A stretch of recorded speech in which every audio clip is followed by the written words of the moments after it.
There was once a beautiful idea, democracy. Its very name inspired hope that rule could be just. Demos, people, kratos, power. But just as quickly as it was conceived in the halls of Athens, the idea would collapse. And while it is true that ancient democracy looked different from what we call democracy today, the heart of it remains the same. The belief that power, when shared among the people, can be righteous and lead us to the utopia we dream of. That belief would be shattered, however, in a single generation after the first or one of the first iterations of it in history. And it was witnessed by a man who watched democracy fail with his own eyes, a man who saw it sentence his mentor to death. The mentor was Socrates, the student was Plato. In the Republic, Plato ranks democracy as the third worst form of government, just above its inevitable offspring, tyranny. All created things are subject to decay, Plato tells us, and I can't find a convincing argument against that. So with Plato as our guide, we explore not just how democracy decays, but how all regimes decay, one into the next, until finally tyranny closes the cycle. Which brings us to a haunting question. Have our modern democracies already decayed? When voting feels like a placebo, when campaigns are mere theater, and when power always seems to serve itself, are we still in a democracy? Or is it tyranny dressed in democratic clothes? Let's look at what Plato proposes. In the Republic, in his journey through the concept of justice and whether the just man lives a happier life than the unjust one, Plato, through the character of Socrates, arrives at a sequence of 5 constitutions, 5 ways in which a society might rule itself. And he reasons that all of them, even the most ideal ones, are doomed to rot. Now, there is a long thread in the Republic which precedes the subject of this video, which for the sake of brevity, we have to fly over, so I do recommend, if it interests you, for you to pick up the Republic in your own hands and not take anyone's interpretation of it alone. But let's continue. The first and highest form of government for Plato is aristocracy, the rule of the wise. This, for him, is the ideal city, ruled by a philosopher king, guided by reason and justice, concepts which he defines beforehand, where each class knows its place and does its part. It is a society where the rulers love truth, the auxiliaries love honor, and the producers, the artisans and farmers, respect order. But even this cannot last. As we said before, everything that comes into being must decay. Even Plato's ideal city, aristocracy, can't last forever. The rulers, philosopher kings, fail to maintain the harmony of the soul across generations. They miseducate, misspare, misjudge, and in their failure they produce sons born not with reason at the helm. And out of these children discord would arise. These new citizens don't see eye to eye. They divide the land, carve up homes, begin to accumulate property. Harmony breaks. The soul of the city splinters. In this moment, this in-between, the city must choose. Does it fall into greed, or does it reach for something to hold it together? And so it chooses honor. Here, democracy is born. A government halfway between aristocracy and oligarchy. A system where military virtue is elevated, not out of bloodlust, but out of necessity. The lovers of honor, the soldiers, the disciplined, the spirited, are placed in charge. Because when truth collapses, the people still respect order, and order needs enforcers. It needs strength, hierarchy, and command.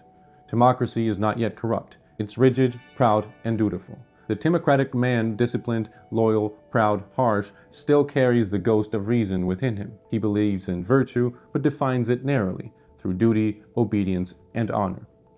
He is not corrupt, he is not cunning, he serves the state with strength and restraint. But his son grows up watching, and what he sees is a contradiction, not in his father's behavior, but in the world around him.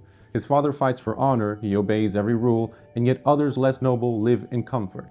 Others bend the rules and rise. At home, the mother notices, and she says what the city will not. Your father is too soft. He's not ambitious enough. He lets others walk over him. All that discipline, and for what? She doesn't mean to corrupt, but her words plant a seed. The son learns that honor is costly, and money moves things. And so he begins to think differently. He does not love money for luxury, but for security, for freedom, for control. That's the shift. Not greed, but strategic disillusionment. And so the oligarchic soul is born, cautious, cold, calculating. And since his father had to hide his desires for wealth, the son has learned to pursue it secretly. If the city still condemns open profit, he will find ways to accumulate it, quietly, through loopholes, favors, hidden channels. This is the real seed of oligarchy. Not just love of money, but the silent realization that money is the only thing that works. But oligarchy too must decay. It begins stable, measured, tight, disciplined. The rulers are cautious, calculating, risk-averse. They fear one thing above all: poverty. The city becomes obsessed with possessions. Only the rich may rule, and the poor are allowed to exist, but only barely. They are not citizens, they are not protected, they are tolerated. But poverty does not sit still. It festers. As the rich grow richer and acquiring more land, more privilege, more say, the poor begin to watch and resent. Plato writes, "The poor, seeing their enemies fattened on wealth, begin to plot against them. The city fills with tension, hatred, class warfare, and eventually revolution." And then it happens. The oligarchy falls. The rich are overthrown, the poor seize power, and just like that, the cycle swings again. Now democracy is born. But to Plato, democracy is not a restoration of justice. It is a pendulum swing, from oppression to indulgence, a carnival of freedoms that forgets how to govern itself. He describes it in this way: liberty is everywhere. The city is full of freedom and frankness. Everyone does what they please. Even animals are freer. Democracy begins with equality, but soon becomes intoxicated by it. Every opinion is valid, every rule is negotiable, hierarchy is suspect, restraint is oppressive, and politics becomes a game of appetite, not principle. The democratic soul, Plato says, is ruled not by reason nor by honor, but by desire. He lives from moment to moment, indulging whatever impulses strike him. One day he drinks, the next day he fasts, one day he speaks philosophy, next day he chases money. He is full of opinions, but none of them grounded, and the city itself reflects this chaos. The teacher flatters the student mocks the teacher, and the young competes with the elders in speech and action. And meanwhile, the old condescend to the young, afraid to appear strict. What looks like freedom, Plato warns, is a loss of center. The city that had once feared inequality now fears structure. The man who once sought truth now chases pleasure, and what begins as liberty ends in exhaustion. A democracy, Plato says, does not fail because it is weak. It fails because it is too free. The boundaries blur, the roles dissolve, the desires multiply. Everyone becomes a law unto themselves. Every appetite demands to be satisfied. When a democracy thirsting for liberty gets drunk on it, it punishes even moderate rulers as if they were tyrants, until eventually they long for someone who will take absolute power. And so the tyrant is born, nurtured by the very excess of freedom. This is not about blaming the people, it's about a system that loses the ability to protect itself, where debate becomes noise, institutions are hollowed out, and no one trusts anyone anymore. Every authority figure becomes suspect, every fact becomes optional, and in that storm we beg for a protector, not a leader, a savior. And he will come, and not with tanks, but with applause.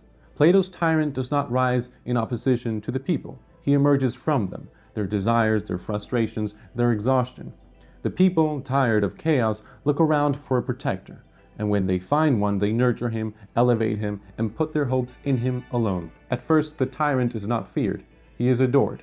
And at the beginning, he smiles in all directions, greeting everyone he meets, denying that he's a tyrant.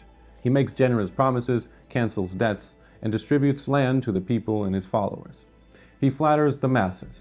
He attacks the rich. He speaks simply, directly, emotionally. He seems like the answer to the democratic mess.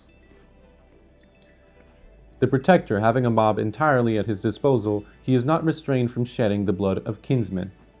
By the favorite method of false accusation, he brings them into court and murders them. Some he kills, and others he banishes.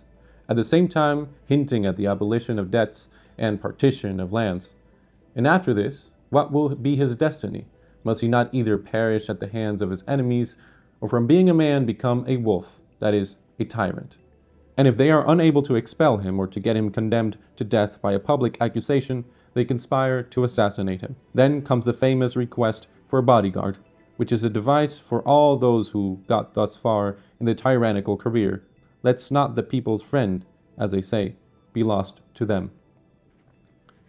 And so as power concentrates, enemies appear, or rather the tyrant creates them. He must stir up some war or other in order that the people may require a leader. And so the protector becomes a tyrant. A tyrant cannot govern a free people, he must divide them. He cannot share power, he must purge it. He cannot be questioned, so he replaces truth with loyalty, and loyalty with fear. He eliminates all who resist him, and once he has shed enough blood, driven citizen against citizen, he can no longer return to private life. He is trapped in the violence that gave him power. Plato's tyrant is paranoid, isolated, sleepless. He lives in fear of everyone around him. He cannot trust even his closest allies. He becomes more a slave than any of his subjects. This is the strongman in a suit, the elected leader who rewrites the rules, the savior who never steps down, the president for life. And even if he still calls elections, they are rituals, not choices. He rules by fear, by spectacle, by war if necessary. But most of all, he rules because the people once asked him to. He is the final stage of Plato's cycle, not a monster from without, but a mirror held up to democracy's final gasp. And now, in the case of my country of birth, it is comically identical to what Plato warns. But what about the more sophisticated republics? Have their tyrants already risen, quietly, surgically?